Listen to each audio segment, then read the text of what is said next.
అందరికీ శనార్థులు దిల్దార్ వార్తలకు స్వాగతం.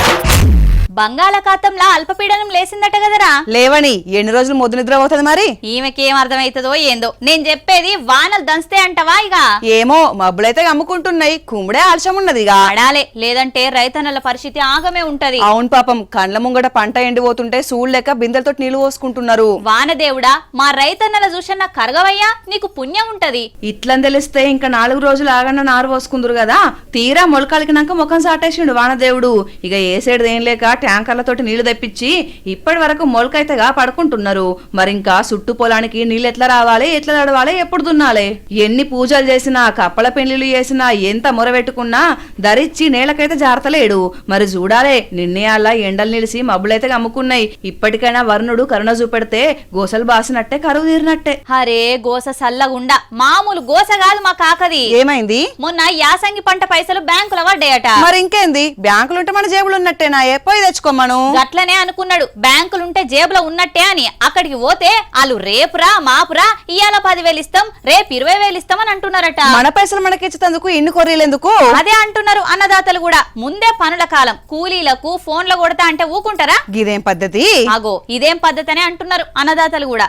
బ్యాంకుల కాడ బహుబాధలు పడుతున్నారు అన్నదాతలు. వాళ్ళ పైసలు వాళ్ళకిచ్చేతందుకు లేని కొర్రీలు పెడుతున్నారట. రోజుల తరబడి తిప్పించుకుంటున్నారట. యాసంగి పంట పైసలన్నీ బ్యాంకుల పడితే తీసుకుందాం, నాట్లకు మందు బస్తాలకు కూలీలకు అక్కరకొస్తే అని పోతే ఇయ్యాల 10,000 రేపు 10,000 అని అంతకు మించి ఇయ్యలేమో అని అంటున్నారట. మరి ఇంత ప్రాబ్లం అవుతున్నప్పుడు రైతులు ఏ గవర్నమెంట్ చేస్తున్నారు రైతులకు? మేము ఎందుకంటే బాగా సఫర్ ఉన్నాము. ఈ 2 నెలల నుంచి మా డబ్బులే కదా సార్. 10 లక్షలు 5 లక్షలు వ్యవసాయ మక్కలే వరలే పడ్డప్పుడు 20,000 ఇస్తే ఏమవుతుంది మాకు? ఒక రోజు అంటే షార్టేజ్ ఉండొచ్చు, 2 రోజులు, నెల 15 రోజులు ఈ రోజు. మరి మేము ఎంత కష్టాలు ఉన్నామో మా నాదుడు ఇనటోడు ఉన్నాడు. రైతుల బాధలు మాకైతే రాష్ట్రంలో ఇనటోడు కలబడకొచ్చిండు. ఎందుకంటే అన్ని ప్రాబ్లమ్స్ ఉన్నాయి. కారణం ఏందని అంటున్నారే కాక? మరి ఆఫీసర్లు ఇక్కడ తెచ్చేటోళ్ళకి చేతగా ఖచ్చిందో, అక్కడ ఇచ్చేటోళ్ళకి చేతగా ఖచ్చిందో. మరి వాళ్ళకి బ్యాంకు ఓడాడు కదా, ఏమనంటే కేసులు పెడతాం. వీళ్ళు గట్టిగా మాట్లాడితే కేసులు పెడతామంటున్నారు. ప్రత్యక్ష సాక్షి ఈయనే చూస్తున్నాము. మేము ఎక్కడో మాట్లాడకొచ్చాము సాటుకు బ్యాంకు ముంగట్టి. హరే గోస సల్లగుండా. అయినా వాళ్ళ పైసలు వాళ్ళకి ఇచ్చేతందుకు బ్యాంకులకు ఏమైతున్నదో కదా. ఏటీఎం కార్డు పెట్టి గీకుదామనంటే అందులో నో క్యాష్ అనే బోర్డులే దర్శనమిస్తున్నాయట. అటు కూలీలకు పైసలు ఇయ్యలేక, మందు బస్తాల కడ గట్టలేక పంటలను పడవ పెట్టాల్సి వచ్చేటట్టున్నది అని అంటున్నారు రైతులు. నీ పుట్టినరోజుకు నీకు మంచి సర్ప్రైజ్ ఇద్దాం అనుకుంటున్నా.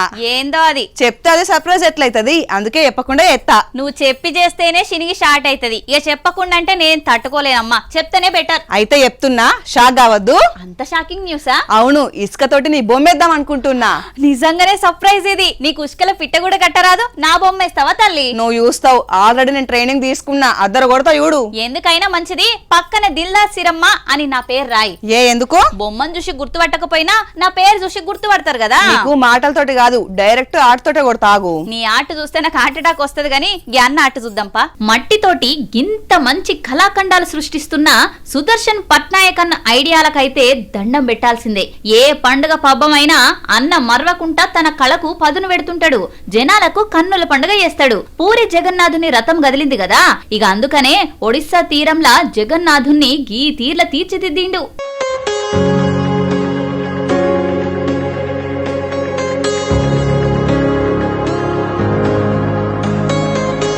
శిలలపై శిల్పాలు చెక్కినారు అని పాడుకున్నాం గాని ఇసుకల శిల్పాలు చెక్కుతున్న గీ అన్న చేతికే దండం పెట్టాలే. ఇట్లాంటి అద్భుతాలు కళ్ళకు గానొస్తే ఎంతసేపు చూసినా తనివి తీరదు. అందుకే జనం కూడా పూరి ఒడ్డుకు చేరి గంటలు గంటలు ఫోటోలు వీడియోలు తీసుకుంటున్నారు.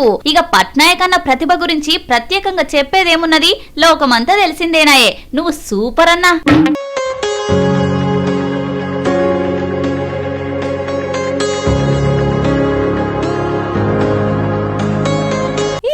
ఏయ్ పొట్టి, ఏం పుట్టింది? ఆడపిల్లల చూడంగానే ఏమత్తదో ఏమో. ఇట్లాంటి చిల్లర బ్యాచ్లు బజార్లలో తిరుగుతుంటే ఆడోళ్ళు ఇంట్లోకెళ్ళి బయటికి వెళ్ళాలంటేనే దడుచుకుంటున్నారు. ఇది వరకు కాలేజీల కాడగిట్ల చిడుగు బ్యాచ్లు ఉండేది, కానీ ఇప్పుడు వయసుతోటి సంబంధం లేకుండా ప్రవర్తిస్తున్నారు. మరేం పోయే కాలమో ఏమో. పట్నం లేదు, పల్లె లేదు, వావి లేదు, వరుస లేదు, చిన్న లేదు, పెద్ద లేదు. ఇట్లాంటి వార్తలు వచ్చినప్పుడు ఒక్కొక్కని పట్టుకొని కోదండం వేయాలి. అట్లా తిరగబడితేనే సిగ్గత్తది. మనకెందుకులే అనుకోకుండా అందరు ఒక్కటి కావాలి. చిల్లర గల్ల ఈ ప్లాన్ ని సాఫ్ చేయాలి. అగో గదే చేసిరు కర్నూల్లా చూడు.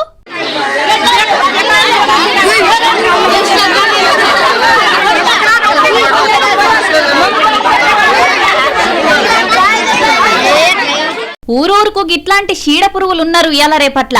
ఆడోళ్ళు గానొస్తే చాలు తెగిడిచిన భూతాల లెక్క ఎనకెమ్మటి వడుడు అలా ఉసురు పోసుకునుడు. కర్నూలు జిల్లా అరికేరి తాండాల కుత్కెల దాంక దాగినాక ఆడి మనిషి పట్ల చిడుగు చేతలు చేసిండట.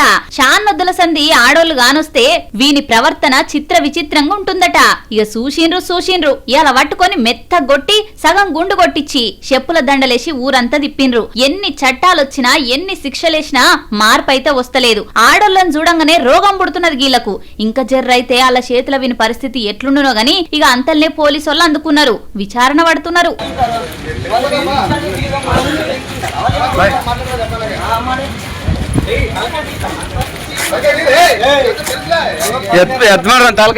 నువ్వు చాలా అదృష్టవంతురాలు బుజ్జి. ఎందుకో? పులిని దగ్గర నుంచి చూడాలని, కుదిరితే పోటు దిగాలని, చనువిస్తే దాంతో రీల్ చేయాలని ఎంతో మంది ఎదురు చూస్తారు. అవును, నేను కూడా ట్రై చేసిన. కానీ నీకు అవకాశం రోజు దక్కుతుంది కదా. అంటే ఇప్పుడు నువ్వు పులివి అని ఫీల్ అవుతున్నావా? అది వార్తలు చదవది నేను చదువుతా, మిగతాదంతా సేమ్ టు సేమ్. దీనేశాలు నీకు భయం అయినప్పుడు నా ఫోటో చూడు, ఇప్పుడైతే గీ సీన్ చూడు. పులిని దగ్గర నుంచి చూసినామంటే మనసులో అదేదో తెలియని గర్వం అనిపిస్తుంది. గానుల్లో ఎవరికైనా ఒక్కోసారి పని కట్టుకుని అడవిలో తిరిగినా టూరిస్టులకు పులిని చూసే అదృష్టం దక్కదు. కానీ వీళ్ళకు చూడుర్రి, పులిని దగ్గర నుంచి చూసి వీడియోలు తీసే అదృష్టం దక్కింది. శ్రీశైలంలో వాహనాలు పోతుంటే టక్కున డాంబర్ రోడ్డు మీద కురుకొచ్చింది. ఇంకేముంది, భయం పక్కకు పెట్టి ఫోన్లు బయటకు తీసిర్రు. నాగర్ కర్నూలు జిల్లా ఆమ్రాబాద్ టైగర్ రిజర్వ్ లో రహదారి దాటుతుంటే కంటపడ్డది. సఫారీకి పోయిన గానరాణి సీను మాకు కనిపించిందని ఆశ్చర్యపోతున్నారు చూసిన ప్రయాణికులు.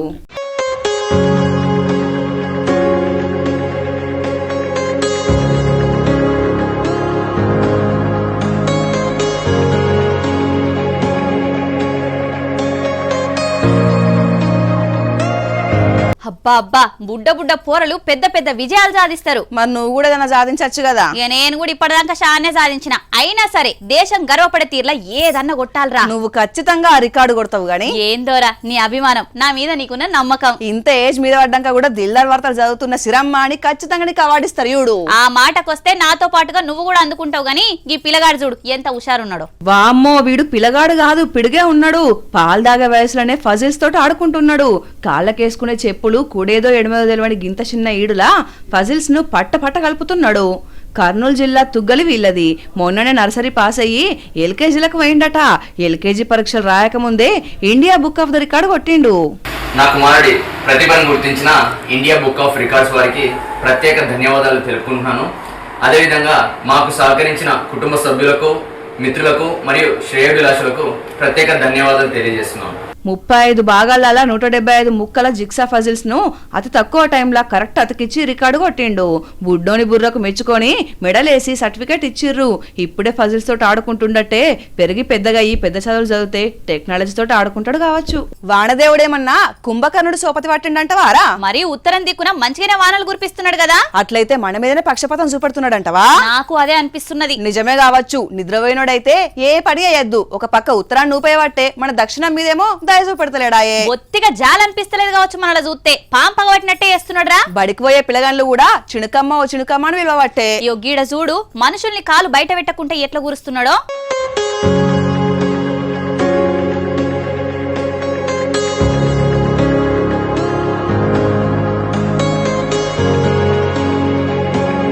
చినుకు చినుకు వరదలై నదులై పొంగి పొర్లుతున్నాయి చూసిర్రా. నేపాల్లో కురుస్తున్న అడ్డగోలు వానలకు బీహార్లో నదులు మొత్తం ఉప్పొంగిపోతున్నాయి. మరి గింత ప్రవాహంలో చూడు గీనెంత సాహసాన్ని ముంగటేసుకున్నాడో.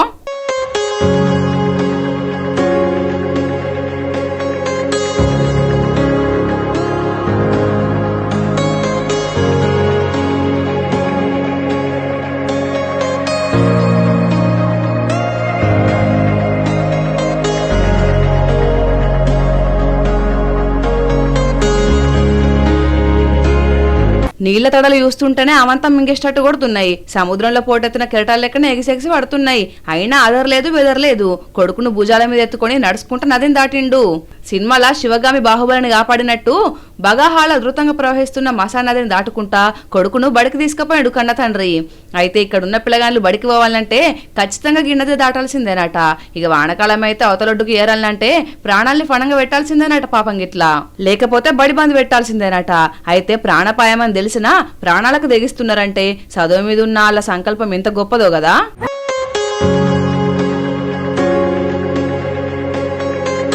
ఇవుల్లా ఇయాల్టి దిల్దార్ వార్తలు. మళ్ళొచ్చే దిల్దార్ వార్తలల్లా మళ్ళా కలుద్దాం. అంతవరకు చూస్తూనే ఉండండి వనిత టీవీ. నమస్తే.